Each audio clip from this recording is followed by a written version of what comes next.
ప్రభువునందు ప్రియులారా, మీ అందరికీ ప్రభువైన యేసుక్రీస్తు నామమున శుభములు.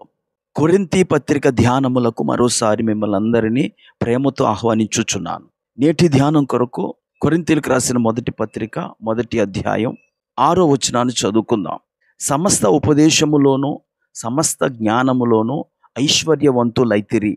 ప్రియులారా, ఈ చదవబడిన లేఖనమును అనుసరించి గత వీడియోలలో కొరింథీ సంఘములో క్రీస్తు సువార్త స్థిరపడుట ద్వారా వారు ఐశ్వర్యవంతులైతిరి అనే విషయాన్ని ధ్యానం చేశాం. నేటి వీడియోలో ఈ కొరింథీ సంఘము ఉపదేశములో ఐశ్వర్యవంతులైనట్లుగా ధ్యానం చేద్దాం. అపోస్తలుడైన పౌలు కొరింథీ సంఘానికి 4 ఉత్తరాలు రాశాడు. వాటిలో 2 ఉత్తరాలే బైబిల్ గ్రంథములో చేర్చబడ్డాయి.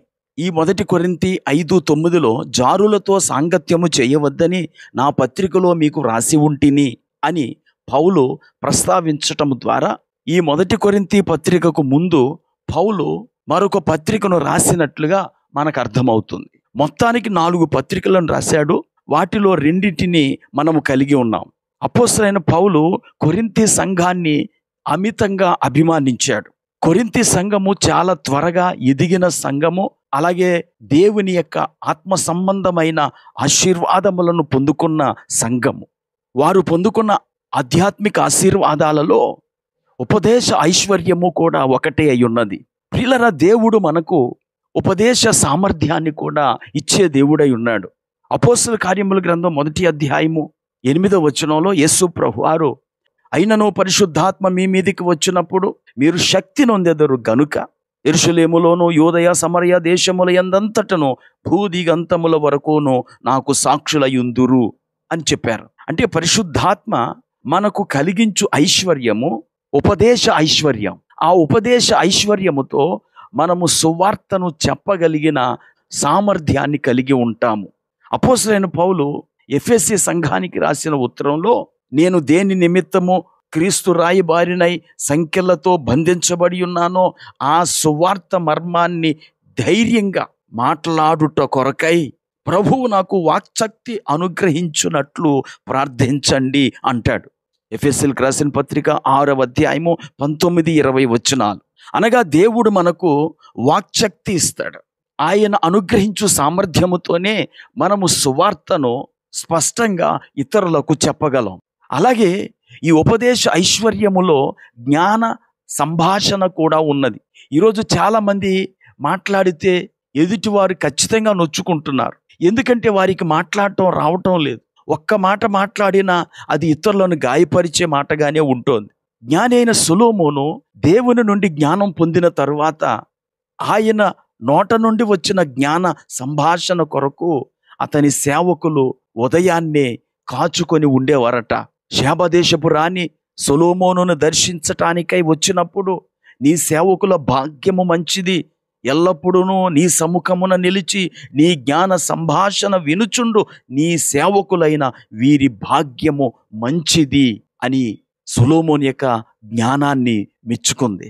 ప్రియులారా, ఈ ఉపదేశ ఐశ్వర్యము వలన మనము ఇతరులతో జ్ఞాన సంభాషణ చేయటమే కాదు, క్రీస్తుని గురించి ఎవరైనా మనలను ప్రశ్నించినప్పుడు మనము ఆ ప్రశ్నలకు అద్భుతమైన సమాధానాలను చెప్పగలం.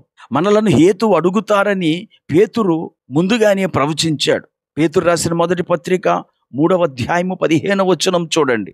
నిర్మలమైన మనస్సాక్షి కలిగిన వారే మీలో ఉన్న నిరీక్షణను గూర్చి మిమ్మును హేతువు అడుగు ప్రతి వానికిని సాత్వికముతోనూ భయముతోనూ సమాధానము చెప్పుటకు ఎల్లప్పుడూ సిద్ధముగా ఉండి. అనగా క్రీస్తును గూర్చి లోకము మనలను ప్రశ్నించినప్పుడు, బంధువులు లేక స్నేహితులు కుటుంబస్తులు మనలను ప్రశ్నించినప్పుడు వారికి సరి అయిన సమాధానము చెప్పు సామర్థ్యాన్ని దేవుడు మనకు అనుగ్రహిస్తాడు. యేసు ప్రభువు వారు కూడా ఈ లోకంలో ఉన్నప్పుడు ఈ విషయాన్నే శిష్యులకు చెప్పి ధైర్యపరిచాడు. మత్తయి రాసిన సువార్త 10వ అధ్యాయము 19వ వచనం చూడండి.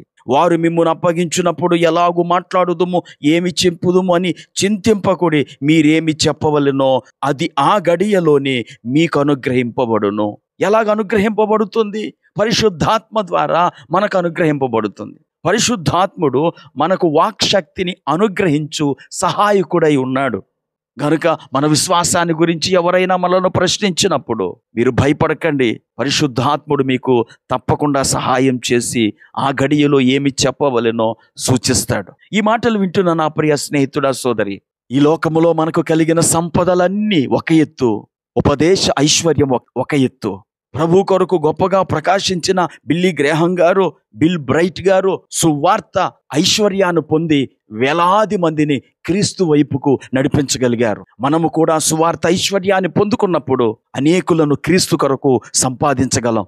నేడే సువార్త ఐశ్వర్యం కొరకు ప్రార్థన చేయండి. దేవుడు మిమ్మలను దీవించునుగాక. ప్రార్థన చేసుకుందాం. కృపా కనికరము కలిగిన మా తండ్రి, నీకు వందనాలు. ఇంతవరకు నీ వాక్యము ద్వారా మాతో మాట్లాడారు.